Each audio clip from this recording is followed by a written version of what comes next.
Selanjutnya saya persilakan saudari Firda Nurul Aulia, SSI, alumni pertama Ilkom juga, dan sekarang lanjut di QTech sama dengan IAM di bidang bioinformatika. Saya persilakan Firda.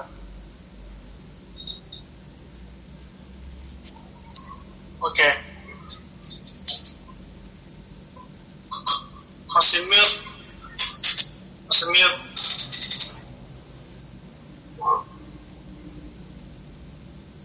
Oke, sudah.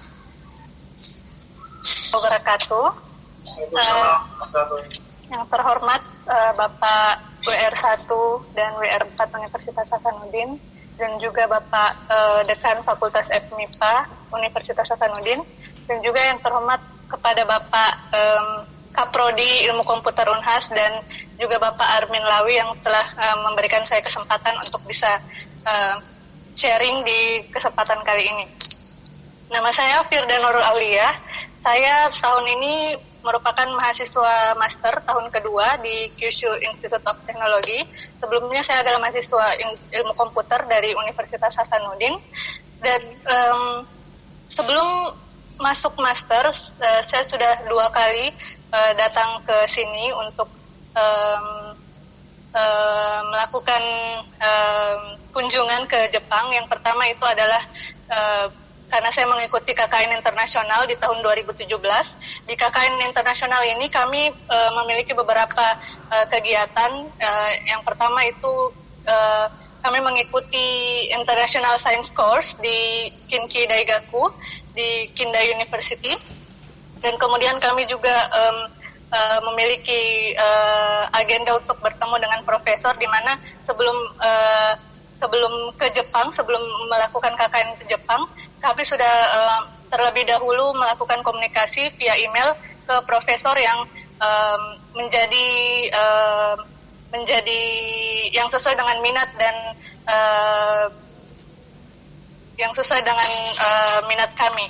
Dan selanjutnya setelah KKN selama 3 minggu, di tahun selanjutnya kami juga mengikuti short course selama 3 bulan di tahun 2018, di mana di short course ini saya belajar dan beradaptasi mengenai lingkungan lab dan kampus, di mana di lab ini saya bergabung dengan lab yang berkaitan dengan bioinformatika dan matematik modeling. Dan selanjutnya setelah itu di tahun 2019 di bulan April saya masuk master di bidang bioscience and bioinformatics, jurusan interdisciplinary informatics. Nah, mungkin saya hanya menyimpulkan dari teman-teman sebelumnya, mungkin yang harus disiapkan untuk datang ke sini, yang pertama itu niat dan bagaimana kita bisa betul-betul memiliki niat yang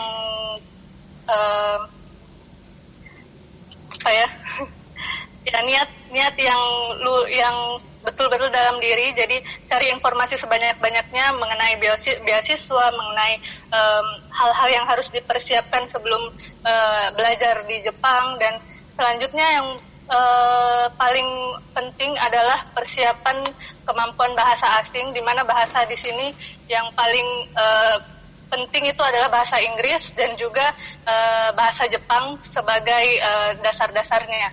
Dan selanjutnya itu cari profesor yang sesuai dengan tema riset kita.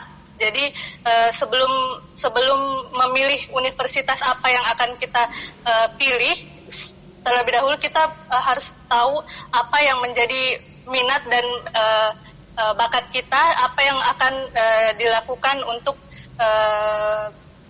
studi selanjutnya.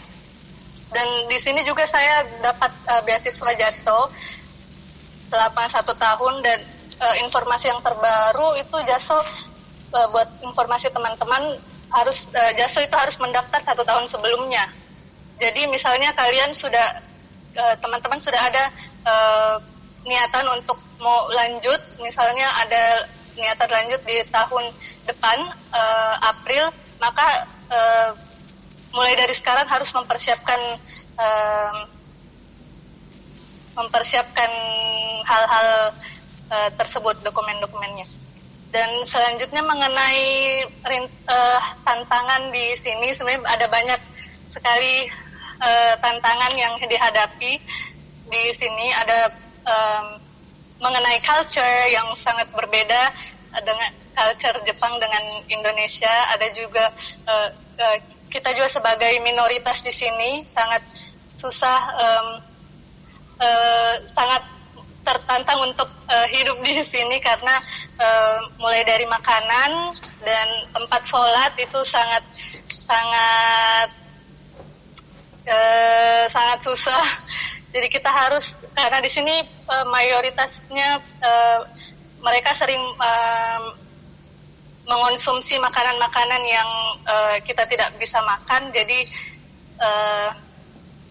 jadi yang solusi yang bisa kita cari itu adalah masak sendiri bawa bekal dari rumah dan sebagainya. Selanjutnya sholat di mana sholat? Sholatnya itu kebetulan kalau di Kyushu sendiri ada ruangan yang dijadikan musola, jadi kita bisa sholat di sini. Tapi untuk misalnya kalau kita lagi keluar atau lagi tidak berada di rumah atau di kampus, jadi saya harus mencari ruangan-ruangan atau tempat-tempat yang agak sepi yang bisa ditempati sholat. Jadi harus bisa sholat dimanapun. Oke, terima kasih Firda. Nanti dilanjutkan ya tanya jawab dari peserta ya.